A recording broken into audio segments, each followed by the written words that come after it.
Vous savez, nous allons encore parler de l'exercice de l'autorité de l'homme au sein de la famille, au sein du couple. Parce que c'est un sujet qui est assez important, c'est un sujet qui est très délicat. Et c'est un sujet qui suscite vraiment beaucoup d'incompréhension. C'est un sujet qui suscite beaucoup de malentendus et beaucoup de mésententes. Parce que très souvent, l'autorité de l'homme est très mal exercée au sein du couple. Oui, l'homme est le chef de la famille. Et nous le reconnaissons tous.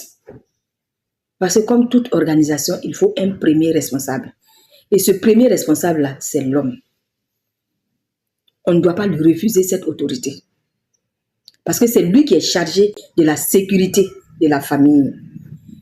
C'est lui qui est chargé de l'épanouissement des membres de la famille. Donc quand je parle de sécurité, c'est quoi? Sécurité matérielle, sécurité financière, etc. Tout ce que vous voulez. L'homme est chargé de cela. Il doit s'occuper de sa famille. Il doit faire en sorte que sa famille se sente à l'aise. Il doit faire en sorte que sa famille soit épanouie. Donc, il apporte ce qu'il faut. Mais dans l'exercice de cette autorité-là, il doit effectivement tenir compte de sa femme. Parce que sa femme est là pour l'épauler. Sa femme est là pour l'aider. Sa femme est là pour le soutenir. Sa femme est là pour l'accompagner. Et moi, je me dis que quand on voit les choses de cette manière-là, normalement, il ne devrait même pas avoir de problème. Parce que l'homme ici, dans l'exercice de son autorité, il va considérer sa femme comme une partenaire et non pas comme un sujet. Parce que le problème se situe à ce niveau. Il la considère comme une partenaire et non pas comme un sujet. Voilà. Parce qu'on en parle parce que tout simplement, il y a des hommes qui exercent mal leur autorité. C'est eux les chefs, c'est eux qui dictent tout. Ils s'imposent. De gré ou de force, les gens doivent accepter leurs décisions à eux. Non, non, non. Ça, ce n'est pas une bonne autorité. Il faut tenir compte toujours des avis des autres. Il faut tenir compte de l'avis de sa femme, surtout la femme, parce que c'est votre partenaire.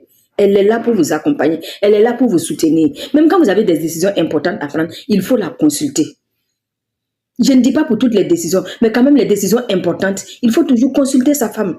Parce que vous êtes deux à construire ce foyer-là. Vous êtes deux à bâtir ce foyer. Vous êtes deux à bâtir cette famille. Il n'y a pas de raison que l'autre soit laissé à la traîne. Parce que quand c'est comme ça crée des frustrations.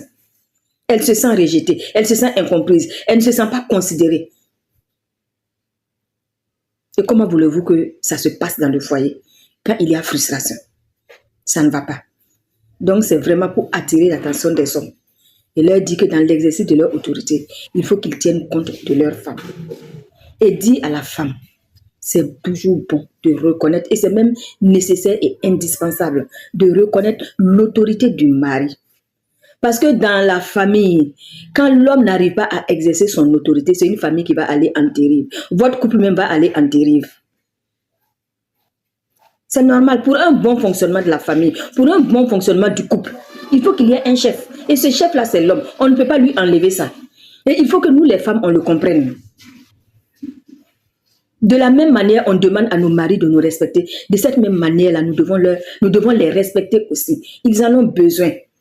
Nous devons reconnaître leur autorité. Parce que ça fait d'eux des hommes. C'est ça qui fait leur masculinité. Mais quand on piétine l'autorité de l'homme à la maison, vous allez voir que ça ne peut pas marcher. Ça va créer des conflits.